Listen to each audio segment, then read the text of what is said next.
안녕하세요. 꿈을 요리하는 꿈셰프 미녀요리사의 TV에 오신 것을 환영합니다. 구독과 좋아요는 사랑입니다.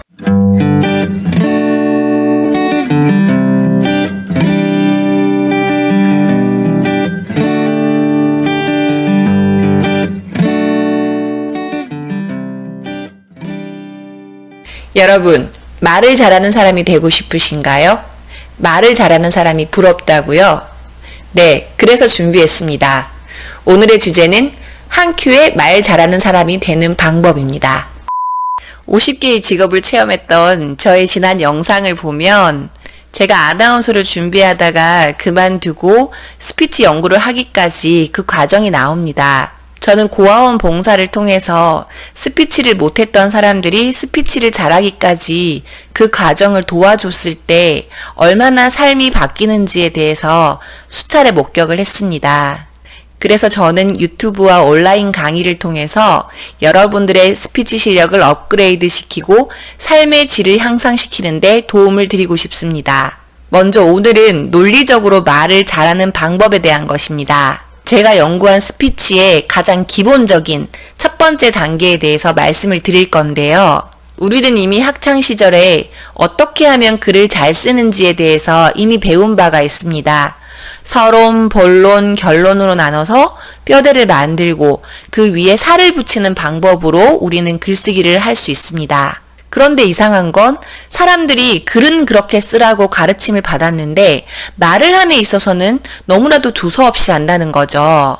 우리가 음식을 만들 때 레시피가 있으면 음식을 쉽게 만들 수 있듯이 스피치에도 레시피가 있다는 것을 여러분들에게 알려드리고 싶습니다. 자, 그러면 오늘은 그 첫 번째 시간입니다. 여러분들이 말을 잘하는 과정은 우리가 코스 요리를 먹는 것과 같은 과정이라고 생각을 하시면 됩니다. 여러분들이 식당에 가면 코스 요리를 주문할 때 가장 먼저 어떤 음식이 나오죠?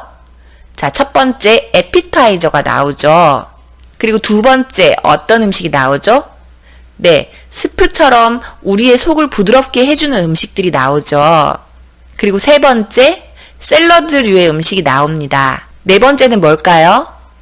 네, 메인 요리가 나옵니다. 그리고 우리가 메인 요리를 맛있게 먹고 나면 다섯 번째 디저트가 나옵니다. 스피치를 잘 하는 과정도 우리가 코스 요리를 먹는 과정과 같습니다. 스피치에서는 에피타이저에 해당하는 것이 바로 분위기 메이커가 되는 것입니다. 네, 두 번째 코스 요리가 뭐였죠? 네, 스프였습니다. 스피치에서는 2단계가 바로 주장입니다. 세 번째 코스 요리가 뭐였죠? 네, 샐러드였습니다. 스피치에서는 이 샐러드에 해당하는 것이 바로 이유입니다. 네 번째 코스 요리가 뭐였죠? 네, 메인 요리입니다. 스피치에서는 이에 해당하는 것이 바로 예시입니다. 다섯 번째 코스 요리가 뭐였죠?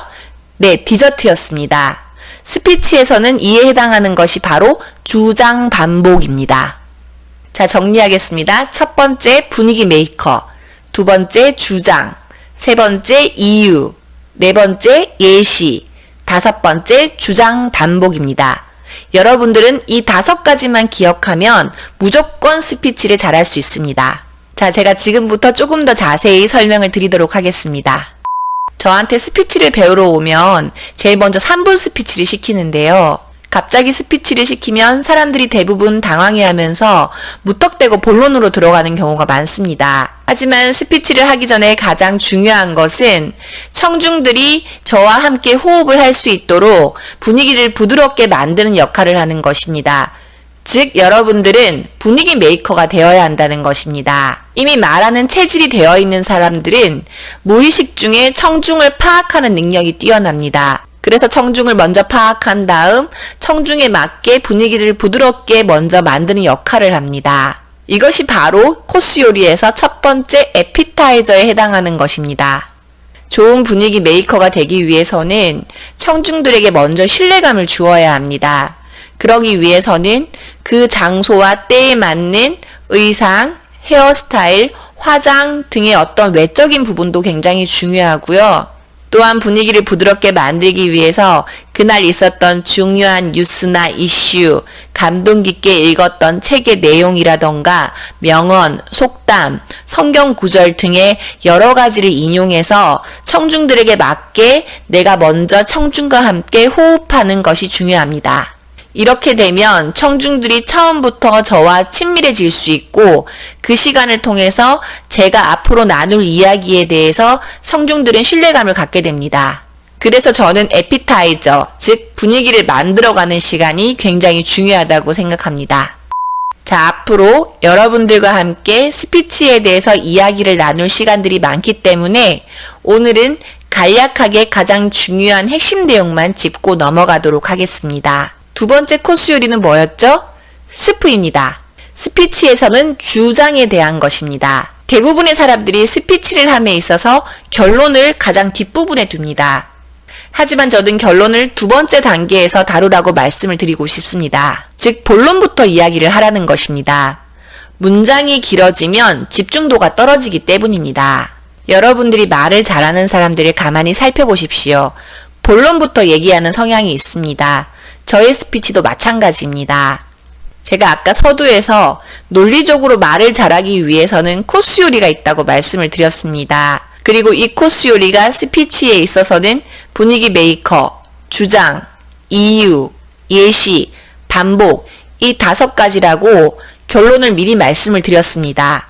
그리고 제가 지금 여러분들에게 한 가지 한 가지에 대해서 상세하게 말씀을 드리고 있죠. 즉 결론을 두 번째 단계에서 말을 하는 것입니다. 그리고 스피치 주제를 잡는 데 있어서는 나의 스피치를 들어줄 그 대상의 특성을 이해하고 그 대상이 원하는 주제를 잡아야 합니다. 제가 뒤에서 에피소드 북에 대해서 말씀을 드릴 건데요.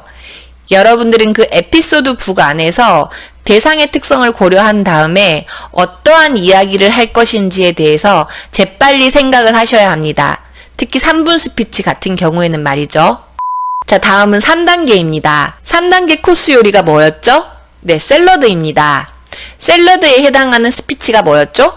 바로 이유입니다. 여러분들은 2단계에서 이미 주장을 하셨습니다. 이 주장에 대해서 여러분들은 이유를 들어야 합니다. 여러분들은 앞에서 주장한 내용에 대해서 설득력 있는 이유를 드는 것이 바로 3단계입니다. 이 3단계를 잘하기 위해서는 평소에 지식이 중요합니다.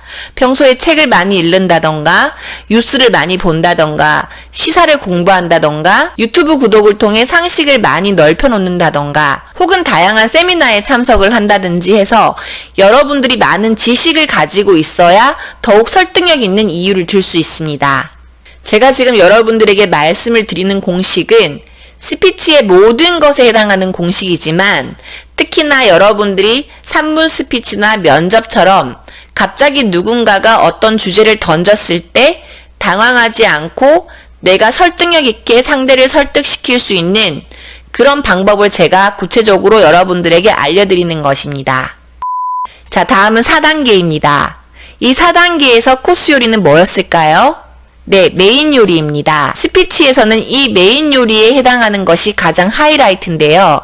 바로 예시를 드는 것입니다. 이것은 청중들로 하여금 여러분들이 신뢰도를 더욱 높이기 위한 작업에 해당합니다. 예시를 들 때 가장 중요한 것은 청중들이 여러분들의 이야기를 들으면서 장면을 떠올릴 수 있도록 생생하게 말하는 것이 중요합니다.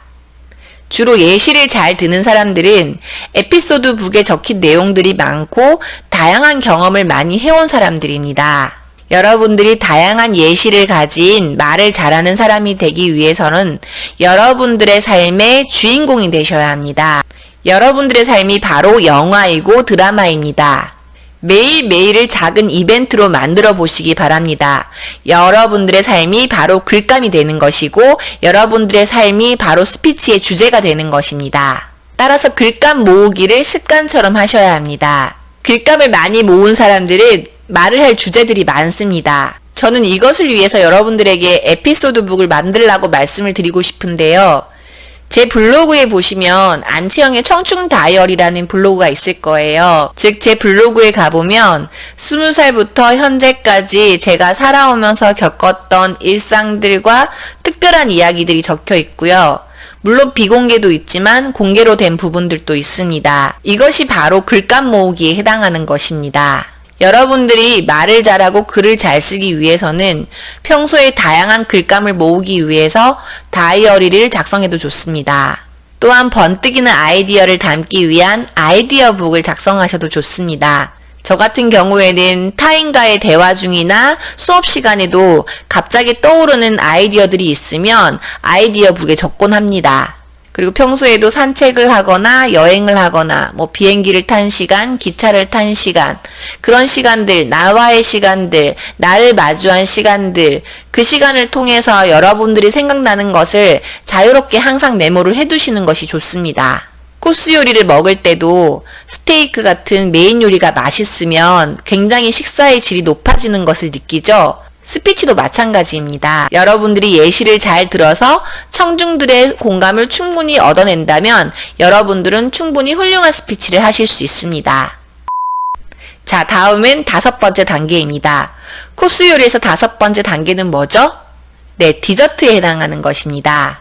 스피치에서는 바로 여러분들의 주장을 반복하는 단계입니다. 여러분들이 지금까지 해왔던 그런 주장들에 대해서 다시 한번 정리하고 반복을 하면서 마무리를 하는 과정으로 여기시면 될 것 같습니다.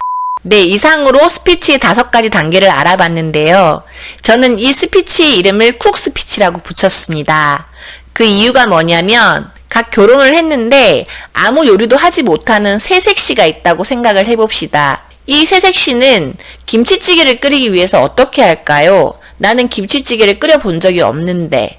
네, 당연히 블로그나 유튜브를 검색하겠죠? 그래서 김치찌개 잘 끓이는 법이라고 검색을 하겠죠? 그것을 보면서 그 새색시는 서투르지만 맛있는 요리를 준비할 수 있게 될 것입니다. 스피치도 마찬가지입니다. 여러분들이 아무리 스피치를 별로 해본 적이 없고 자신감이 별로 없다 할지라도 제가 연구한 이 쿡 스피치를 여러분들에게 알려드리고 여러분들이 그대로 연습만 하면 충분히 여러분들은 스피치에 자신감을 얻고 다시 여러분들의 삶을 훨씬 더 생산성 있는 삶으로 만드실 수 있을 것입니다. 스피치에 대해서는 제가 유튜브뿐만 아니라 온라인 동영상 강의도 준비하고 있으니 여러분들에게 앞으로 스피치에 대한 여러 가지의 노하우를 설명드리도록 하겠습니다. 영상이 도움이 되셨다면 좋아요와 구독 버튼 클릭해 주시기 바랍니다. 여러분들의 좋아요와 구독은 사랑입니다.